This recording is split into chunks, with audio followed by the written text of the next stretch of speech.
ele tira a condenação da culpa lúcida e deliberada, tanto quanto ele tira a condenação e a culpa da pulsão não compreendida.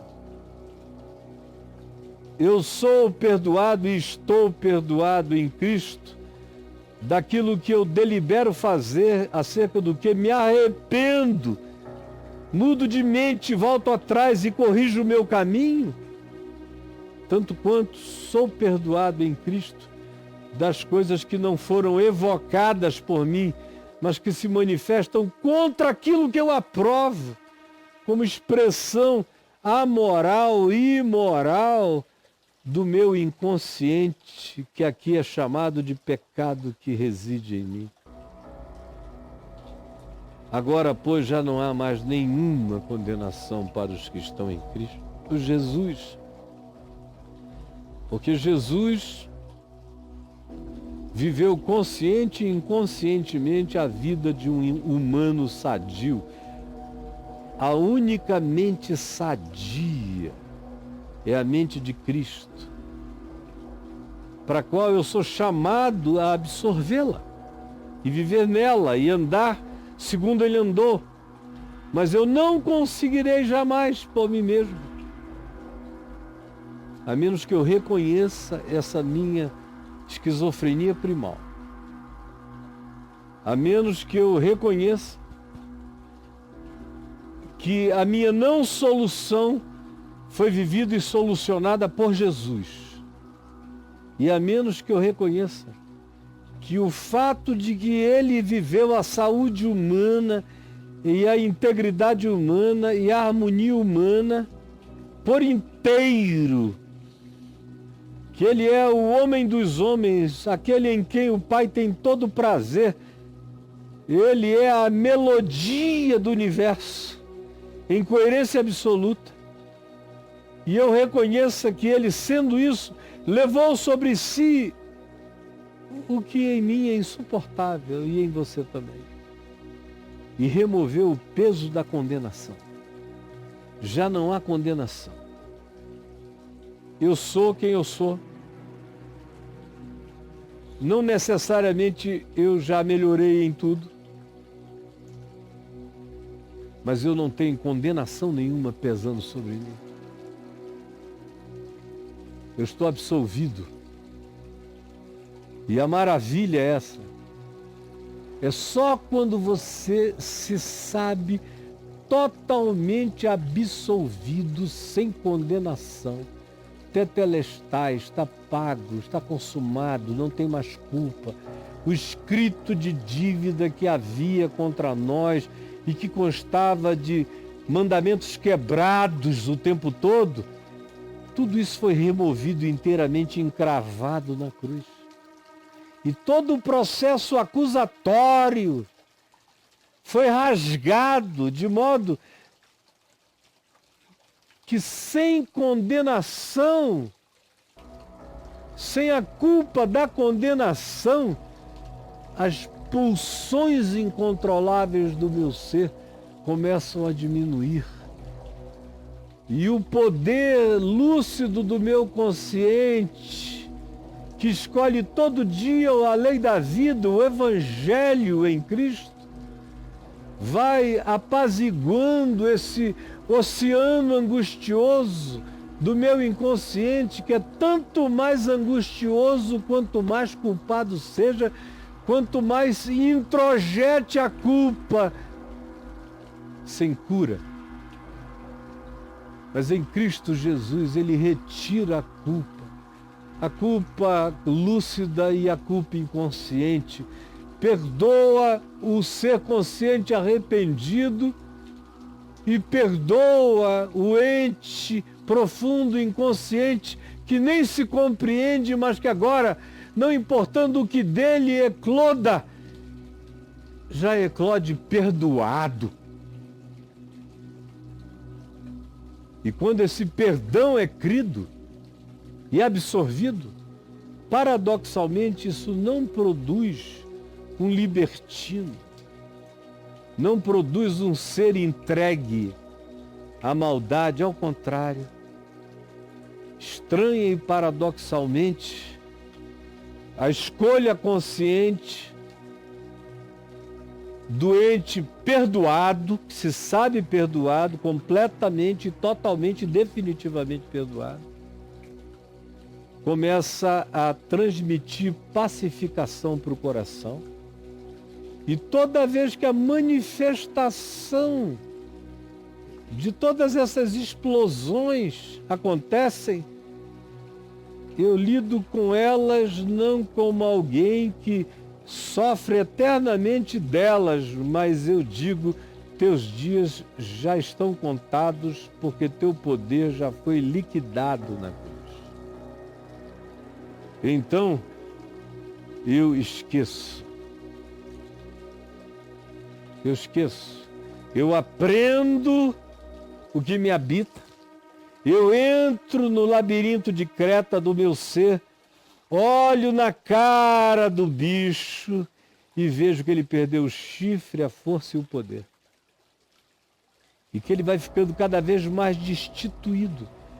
Quanto menos medo eu tenho, quanto menos culpa eu carrego, quanto menos dívida eu acho que ainda contraio em relação a ele, e quando eu admito que está tudo resolvido e pago e solucionado em Jesus, o que é estranho e que nenhuma psicologia humana alcança, a menos que alcance pela fé, a menos que haja alguém que perdoe o teu pecado.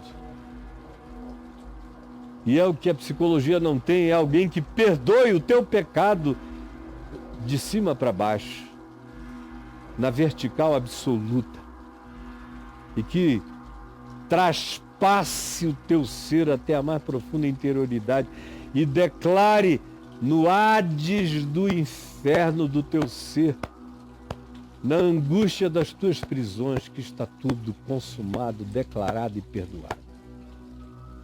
Aí, não havendo mais nenhuma condenação para os que estão em Cristo Jesus, começa a surgir um novo pendor, como Paulo diz. A lei do Espírito da vida em Cristo, a lei do Evangelho, a lei do amor, a lei do perdão, te livrou da lei da culpa, do pecado, da morte. Você está livre disso, está consumado. Porque a lei nunca poderia realizar essa pacificação em ti, porque ela suscita apenas a tua culpa e o pior de ti. Prova a tua inadequação para Deus e para a vida. Mas agora, livre de toda a culpa, consciente e inconsciente, surge uma nova inclinação, uma nova cogitação. Surge sem nenhum constrangimento um desejo certo de que não é um sacrifício inclinar-me na direção do que é bom, justo e verdadeiro. Não. Não há nenhuma penosidade. O que há é uma alegria privilegiada. E eu vou me inclinando dia a dia para o Espírito de Deus, para o Espírito de Cristo, para o Evangelho, para as coisas do Espírito, que são as coisas do amor, da alegria, da paz, da longanimidade, da bondade, da mansidão, da justiça, do domínio próprio. Vou me inclinando todo dia na direção do que o Evangelho chama de vida de Deus para o homem. Porque o pendor da minha carne, do mamífero, do animal, do Homo sapiens, dá para a morte, para o ódio, para a briga, para a competição, para a disputa. Mas quando o perdão me alcança e o medo se vai, e eu já não tenho mais me auto-justificar pela força da minha mentirosa obediência, mas eu creio que Cristo obedeceu tudo por mim e que a minha não solução está nele solucionada, surge em mim esse pendor para o Espírito. pendor para a eternidade, pendor para o melhor de mim em mim, para o melhor de Deus em mim, para a minha melhor possibilidade humana. É por isso que se tem que dizer que quem existe privilegiando o animal, a carne, o mamífero, o predador, a raiva, o orgulho, a soberba, a arrogância desse predador pseudo-inteligente, esse pendor, é inimigo de Deus, é inimigo da bondade de Deus, porque não se submete à lei do amor. É por isso que se diz que aqueles que vivem para satisfazer o apetite da carne, do orgulho, da guerra, do não perdão, da soberba, da arrogância, os que estão na carne, isso é viver na carne, não podem agradar a Deus. Não dá para você agradar a Deus vivendo assim. No entanto, olhe para mim. Paulo diz, vós não estáis mais na carne. Vocês em Cristo transcendem o mamífero. Em Cristo vocês transcendem o mamífero. Vós, porém, não estáis na carne, mas sim no Espírito de Cristo, nas escolhas da vida eterna, nas escolhas do homem absoluto, que é Cristo Jesus, o Filho do homem. Se de fato o Espírito de Cristo, o Evangelho de Cristo, o consentimento de Cristo, o desejo de privilegiar a vontade de Cristo habita em vós, se é assim, vocês vão começar a experimentar um desenvolvimento e um poder, tanto sobre o pecado que se delibera, que já não se quererá mais deliberá-lo, como em relação à explosão do inconsciente, que muitas vezes nos destrói. Deixa eu te dizer uma coisa concluindo. O mundo inteiro obedece o inconsciente o tempo todo. Até aquelas que a gente pensa que são as nossas decisões mais conscientes, não são. Você coloca uma lógica funcional para explicar sua decisão supostamente consciente, mas que foi provocada a partir do pecado que te habita. A inveja, a raiva, o orgulho, a cobiça, a ingratidão, a posse do que não é seu, o roubo, o furto, o falso testemunho, as fake news, as fofocas que brotam, que destroem o mundo, que acabam com existências, que provocam guerras. São palavras ditas com aparente funcionalidade e lógica política, por exemplo, mas faladas por um ente torpe, que está exercendo aquele poder sobre uma impotência enorme, às vezes sexual, fragilidade conjugal, certeza de menos inteligência do que os seus serviçais, vontade de se impor, orgulho maldito, perverso, vaidade maligna. E tudo isso é a propulsão para a qual se arranjam justificações, pseudo-funcionalidades, mas o mundo inteiro jaz no maligno, porque o mundo jaz na pulsão da morte. Em Cristo, todavia, eu não estou absolutamente curado disso. mas dia a dia pendo numa diversão infinitamente melhor e superior, porque eu não tenho mais culpa, não tenho condenação, não há mais nenhum pecado de juízo sobre mim, eu sou perdoado, estou livre, não tenho que lidar com a culpa. Quanto mais eu brigo com a culpa, mais o pecado cresce em mim.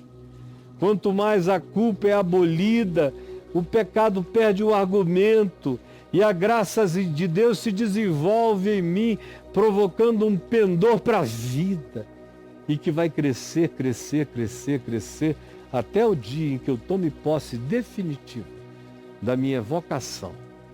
Tá, olha bem para a minha cara. A minha vocação é ser Jesus.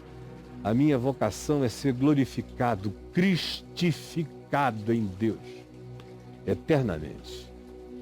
Esse é o desenvolvimento crescente da minha salvação. E não se esqueça que a palavra salvação, no Novo Testamento, é equivalente à palavra saúde. Saúde, saúde humana, saúde mental, saúde de caráter, saúde emocional. Quanto mais essa graça vai se desenvolvendo, mais chance de que eu experimente saúde, e a saúde dá o fruto do amor. Não é de braços fortes, capacidade de QI, nem tampouco de soluções funcionais. Todas essas coisas que são boas e são parte da nossa saúde orgânica não valem nada se eu não for habitado pela saúde do amor, da compaixão, da misericórdia, da fidelidade, da verdade, da alegria e do domínio próprio. Coisas contra as quais não há lei. Senhor Jesus, ativa essa consciência em nós. Ativa essa consciência em nós. É o que eu te imploro agora. A tua palavra não podia ter sido mais nítida. Essa é a psicologia perene e eterna. Aplica essa percepção, essa consciência, essa revelação e ativa essa compreensão como prática do bem e como pacificação na fé.